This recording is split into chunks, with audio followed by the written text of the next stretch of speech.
Hola amigos, ¿qué tal? Esta semana les tendremos leyendas bastante interesantes como la que están por ver en este momento. Esperamos que les guste y sin más que andar diciendo, vamos con esta historia. Fue por el siglo XVI en la capital del país, siendo aún el virreinato de la Nueva España, donde tomó lugar una leyenda que giraba en torno a la hechicería y poderes diabólicos que surgieron a partir de la envidia y la vanidad de una mujer llamada Doña Francisca. Corría el año 1554, en aquel entonces gobernaba el virrey don Luis de Velasco y Ruiz de Alarcón. Y aunque el Tribunal de la Fe se estableció en México hasta 1571, los castigos contra las brujas y la herejía se practicaban desde que los conquistadores llegaron. Los juicios de este tipo en la Nueva España se hacían de forma rápida y expedita. Los acusados eran encarcelados tras el juicio y después conducidos a la horca o la quema. Los eventos extraños sucedieron en una casona ubicada en la calle de Cadena número 7, hoy conocida como calle Venustiano Carranza en el centro de la CMDX. Era habitada por doña Felipa Palomares de Heredia. Ella había sido esposa de uno de los capitanes de Hernán Cortés y había enviudado después de consumada la conquista, heredando el nombre y la fortuna de su esposo.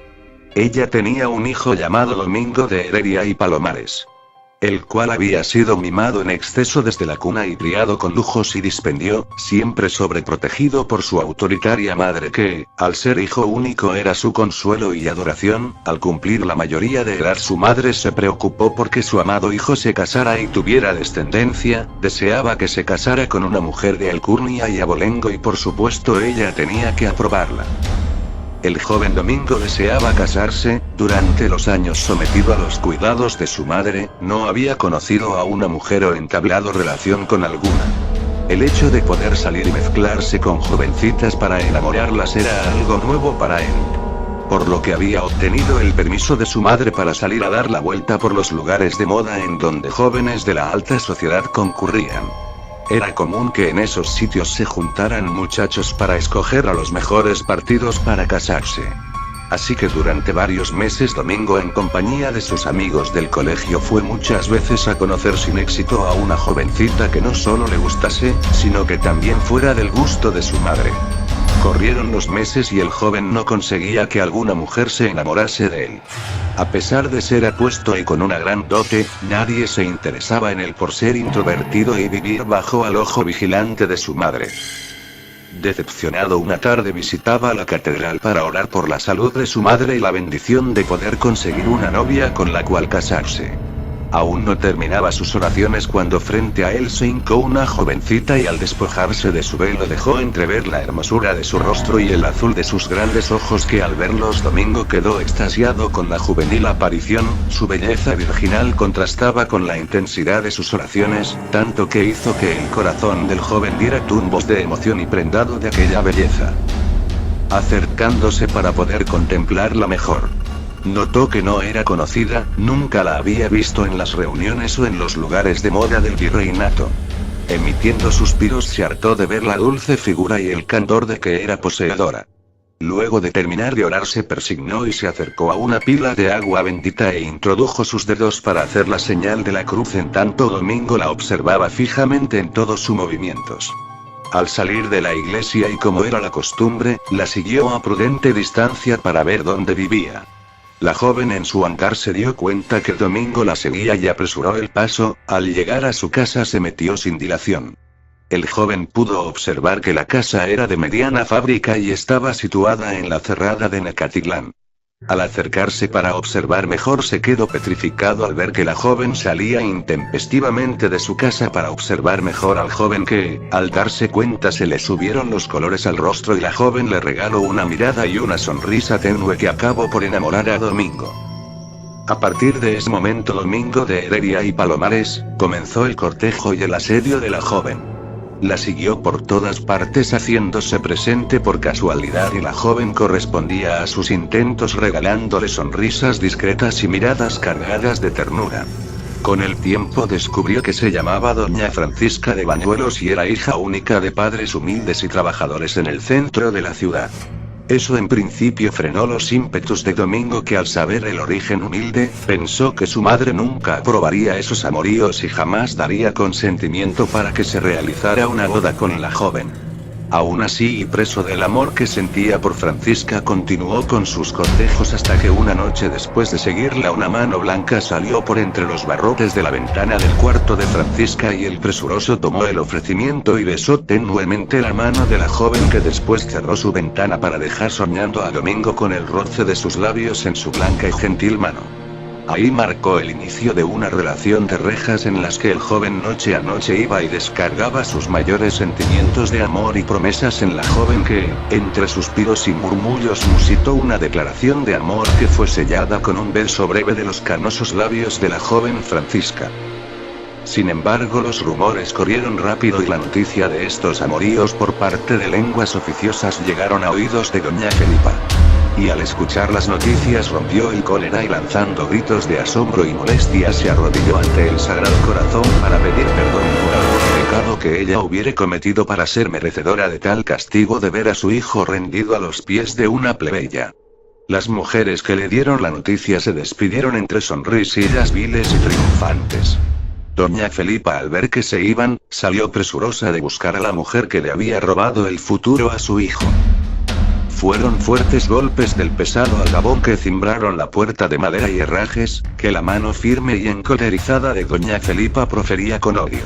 Fue la joven que, al abrir la puerta, sintió que las fuerzas de sus piernas le abandonaban y una corriente eléctrica la recorrió al ver el rostro deforme por la ira de la madre de Domingo.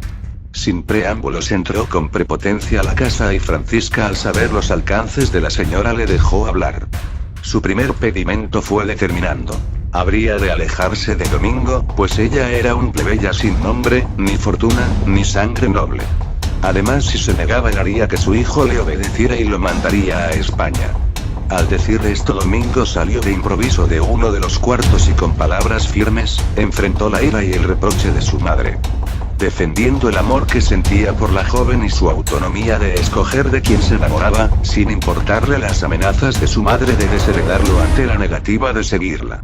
Doña Felipa salió de la casa sorprendida por la actitud y el desafío de su hijo. Mientras los jóvenes ratificaban su amor y deseos de casarse.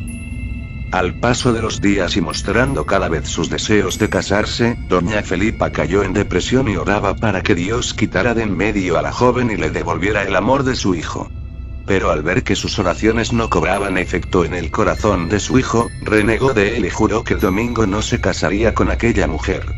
Por ese tiempo, y llorando amargamente su dolor con una amiga, le confesó que haría lo que fuera para evitar esa boda, y esta última le contó de la existencia de una bruja muy poderosa y temida en muchas sociedades secretas de la Nueva España. Le dijo que era posible alejar a los enamorados a través de maleficios y que esta bruja era la indicada para llevarlos a cabo. Cegada por la rabia y por el amor enfermizo que sentía por su hijo, pidió ser llevada de inmediato a ver a aquella bruja que vivía por el área de la actual Tacubaya. Al llegar al viejo jacal de la bruja, una mujer anciana de rasgos mestizos de aspecto torvo la recibió como si supiera lo que iba la dama, estando en el interior de su inquietante jacal con olor a copal y humo de leña. Doña Felipa le contó su penar y sus deseos de separar a su adorado hijo de Francisca. La bruja, escuchando con detenimiento la petición de la preocupada mujer, le dijo que podía hacer el trabajo, pero le costaría mucho. Doña Felipa, arrojando una bolsa llena de doblones, cerró el trato prometiéndole que si funcionaba le pagaría con bastante generosidad. La bruja le ofreció darle una respuesta en 2 días y para un jueves de esa semana tendría que regresar para revelarle el plan a seguir. Sin más demora, doña Felipa se despidió y salió gustosa y esperanzada en los poderes de la bruja. Su corazón estaba henchido de gozo al pensar que por fin Domingo volvería a ella pidiéndole perdón y abandonando a la maldita joven que le robó su amor. Así llegó la noche del jueves y doña Felipa fue en busca de la bruja. Luego de un rato le reveló un plan siniestro y de venganza que terminaría con la vida de la joven. Pero para que este se cumpliera, los jóvenes habrían de casarse, cosa que no le gustó a doña Felipa. Pero para poder lograr su objetivo debía ceder. La bruja entonces le dijo que después de la boda ella debía darle un presente a la mujer de su hijo, el cual la iría matando poco a poco y ante su mirada. Eso llenó de emoción a Felipa. Así convinieron y luego de que su hijo se casara con la joven, estos fueron recibidos con alegría y resignación por doña Felipa. Disculpándose ante la pareja, les dijo que si Francisca no era de linaje, su belleza y su temor a Dios eran suficientes para ella. Así se dio una gran fiesta entre amigos e invitados para desearle felicidad a la nueva pareja, entre murmullos de desaprobación de la sociedad novohispana que había asistido al convivio. Al mismo tiempo que la reunión se llevaba a cabo en la laguna de Macuaitlapilco, hoy barrio de la Candelaria, la bruja celebraba un ritual diabólico en el cual sacrificaba a uno de los patos que abundaban en aquel lugar. En total degolló a 7 aves y cubrió con su sangre su cuerpo arrugado y rostro, en tanto hacía las invocaciones a Satanás para que le concediera un favor. Luego de terminar el ritual obtuvo de su señor la maldición que llevaría a cabo. Pasaron 3 días de la boda y mientras los jóvenes gozaban de dicha y felicidad, doña Felipa se acercó con un presente para su nuera. Era un cojín fabricado con telas de oriente y relleno de plumas que era bastante agradable al tacto, que fue recibido con alegría y gratitud por la joven. Desde esa noche el cojín fue la almohada donde descansaba la cabeza de doña Francisca sin saber lo que le esperaba. Al día siguiente de levantarse, la joven se quejó de un inmenso dolor de cuerpo y de cabeza, causando la preocupación de Domingo y doña Felipa, que no escatimaron en brindarle cuidados y atenciones para el mejoramiento de su salud, mismos que fueron inútiles, ya que conforme pasaban los días, la salud de la joven fue deteriorándose cada vez más sin que ningún médico lograse mejorarla. Día a día la extraordinaria y fresca belleza de la joven se fue marchitando. Pálida y desmejorada, no podía probar ningún alimento sin que lo devolviera en medio de sangre y coágulos negros que salían de sus entrañas. El cuerpo, que una vez gozara de espléndida forma, se fue tornando en una triste visión cadavérica, con la piel pegada a los huesos y ojos hundidos en profundas y negras ojeras. El rubio y abundante cabello se fue cayendo a puños lentamente hasta quedar con algunos pelambres que sobresalían de una cabeza llena de costras resecas. Fiebres y vómitos atormentaron a la pobre joven sin descanso. Domingo, en la desesperación, mandó traer a un médico muy respetado de Valladolid y luego de examinarla su rostro mostró una preocupación al dar el diagnóstico.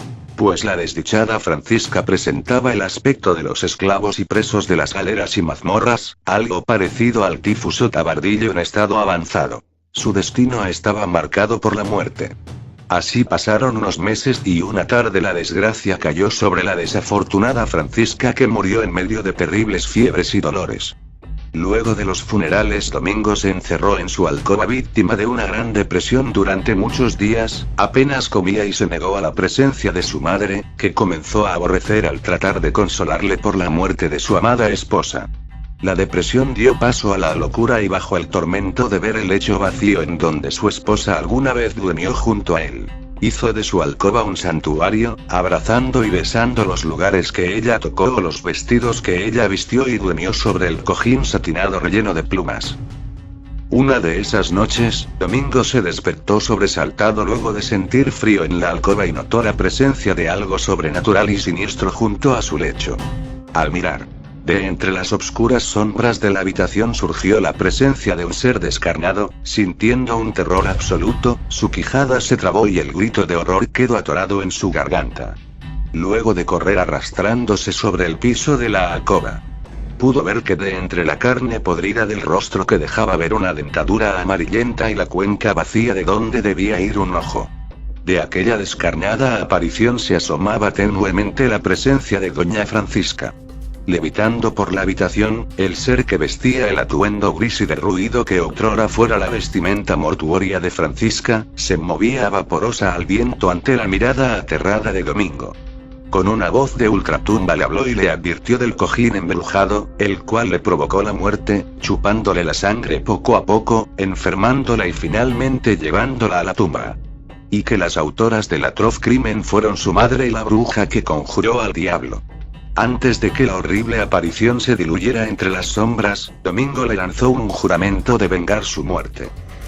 Siendo aún de noche, Domingo salió sigilosamente de la casa sin que nadie se diera cuenta y corrió a hacer una denuncia ante el Santo Oficio, explicando su situación y la advertencia que el ánima de su esposa le hizo. Los frailes inquisidores salieron a la tarde siguiente con órdenes de apresar a doña Felipa y perseguir a la hechicera. Se dirigieron a la casa de la dama y no la encontraron. Domingo presuroso tomó el cojín satinado y se los mostró a los inquisidores, los cuales de un tajo lo cortaron por la mitad y cayeron al suelo cientos de plumas apelmazadas de ánade. Las plumas estaban pegadas con una masa apestosa y negra. Al ver aquella asquerosidad se percataron que se movía levemente y al pisarlo, este dejó salir un líquido rojo que chispeó el suelo y los pies de los presentes. El líquido era sangre. Mientras se hacía un enorme charco, las plumas parecían moverse como sierpes buscando absorber la sangre que emanaba de ellas mismas. Aquel horrendo espectáculo fue visto con horror y asco por los inquisidores que hicieron la señal de la cruz en tanto exclamaban: ¡brujería! En ese momento iba llegando doña Felipa, la cual al ver a los inquisidores con sus negras capuchas y a Domingo viéndola con odio y pesadumbre, se hincó para pedir clemencia en tanto veía lo que su dinero había pagado. Una infernal brujería. Fue apresada, arrastrada a las mazmorras de la Santa Inquisición. Fue sometida a crueles torturas para que revelara la ubicación de la hechicera. Cuando cedió al dolor y la humillación, habló y los inquisidores despacharon una guardia para ir a apresar a la bruja. En un juicio sumario, se condenó a ambas mujeres a morir quemadas en la entonces plaza de Santo Domingo. Doña Felipa Palomares de Heredia y la hechicera cuyo nombre jamás se reveló fueron humilladas y vejadas ante la mirada morbosa de decenas de personas que asistieron al tormento y muerte de las mujeres acusadas, mientras se leían los actos de herejía que cometieron y la muerte de la joven Francisca, crímenes por los que fueron acusadas. Se les dictó la sentencia de morir en la hoguera, así fueron atadas a postes y rodeadas de leña aceitada que avivó el fuego que poco a poco envolvió a las mujeres. En medio de gritos horribles y la risa burlona de la hechicera ambas fueron quemadas hasta las cenizas, las cuales fueron esparcidas y enterradas en lugares desconocidos. Durante muchos meses, Domingo Heredia y Palomares se encerró en su casona hundido en la depresión y la tristeza. La gente decía que vivía en vergüenza y solo por haber señalado a su madre y ser responsable de su horrible y avergonzante muerte. Pero lo cierto es que lloraban más la ausencia de Francisca. No se supo nada más de Domingo. La casa fue abandonada repentinamente y muchos aseguraban que el hombre se marchó a España llevándose pena y fortuna. Bueno amigos, ¿qué les pareció? Si les gustó dejen un bonito like, y si no están suscritos pues suscríbanse, eso nos ayuda a crecer. Bueno amigos, esta fue la historia, nos vemos hasta la próxima.